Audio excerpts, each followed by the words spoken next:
Let's talk about seasickness. And to answer the first question up front, do I get seasick? Yes, pretty badly. I'm going to start with some of the medical science side of why seasickness happens. Then I'm going to talk about some of the nautical side of, again, why that happens. And then using those two ideas of why seasickness happens, I'm going to give my prevention tips. So starting with why people get seasick. From what I've read, it has something to do with the balance system inside your ear not matching up with what your eyes are seeing. So when we get to prevention, you need to make sure that what you see and what you feel matches. I don't have any boat models or toy cars or anything, so I pulled a train off of the Christmas tree. Let's just not tell my mom about that one. So normally when you're on the ocean, you want it to be, completely smooth going. But when you hit waves, they can cause one of three types of movements. You have roll, which is on this axis, when you lean back and forth. This one is called pitching. And then less common if you're twisting side to side, that's called yaw. Depending on a whole bunch of factors about the ship and the waves, you can get any combination of those three. If you're prone to motion sickness, you might want to close your eyes because I'm going to include a clip here of what the waves look like.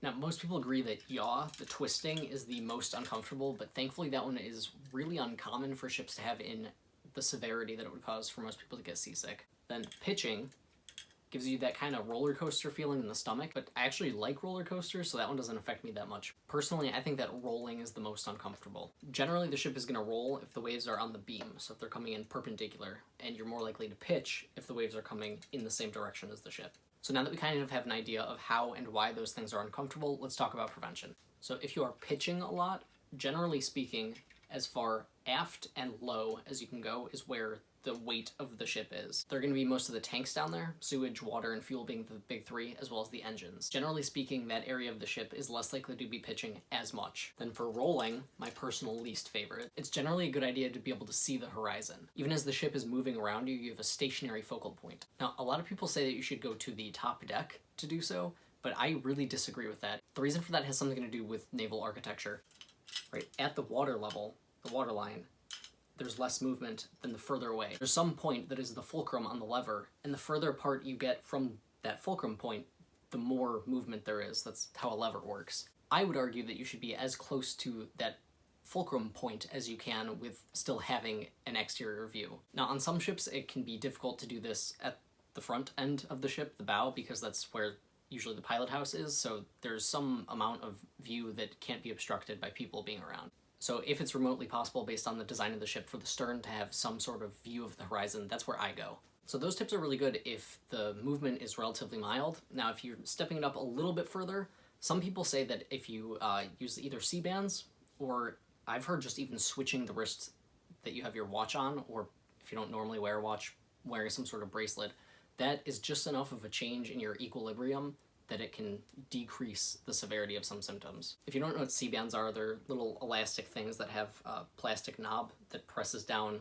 about right here on your wrist. I haven't used them, but I have in moderately uncomfortable seas just changed my watch, and that was enough. Combined with the first tips of, being able to see the horizon. Beyond a certain point, neither of those will do anything for me. Now, fortunately or unfortunately, I've had enough experience of throwing up and talking to officers and knowing what wave heights we're in, so I know based on my past experience and the current conditions how likely I am to be sick. And for me, at a certain point, I need to take Dramamine. Its effects are somewhat similar to Benadryl. They can be a little bit sedating, but I wholeheartedly say that it's so much better to just feel a little bit out of it than to throw up over and over and over again. Because pretty much once you start, you are not stopping until you're either on land or the waves are gone completely. Now, my personal worst experience was when we were going through an area that was known to have some of the worst seas around.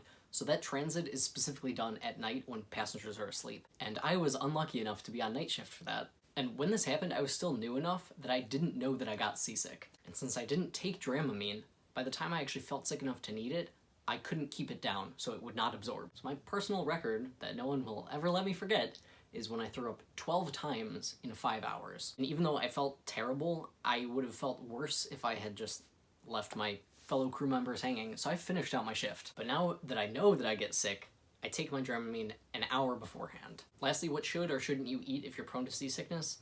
This is really variable and it really depends on the person. Now, most people agree that alcohol is bad because why increase the amount that everything is a blur around you? That just sounds like a recipe for sickness. And a lot of people say to avoid spicy foods because those are going to irritate your stomach. And for the same reason, a lot of people say to avoid dairy because it's also acidic. But personally, if I feel like I'm probably going to get sick, my favorite thing to eat is a yogurt. For me, if my stomach is completely empty, I just feel like water sloshing around in it, and that feeling is more likely to make me fixate on feeling sick. And on the other hand, if I'm really full, I'm going to be uncomfortable. So I find that a single yogurt perfectly threads that needle where it's thick enough that it's not sloshing, and something in my stomach so I'm not also starving for sometimes hours on end, and sometimes even days in a row. Depending on weather, I've had shifts where I've taken Dramamine 3 and 4 days at a time. All right, lastly, as convenient as it seems to be able to throw up off the side, I've been told not to do this. The reason behind this is if the seas are rough enough to make you sick to throw up, they're also probably rough enough that if you're leaning over a railing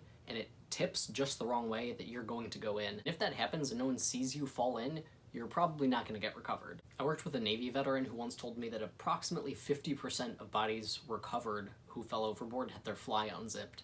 So generally, being near the railing, trying to, evacuate your bodily fluids overboard is not a smart thing to do. If there's something I didn't cover or something you're still wondering about, go ahead and ask a question and I'll try to answer it.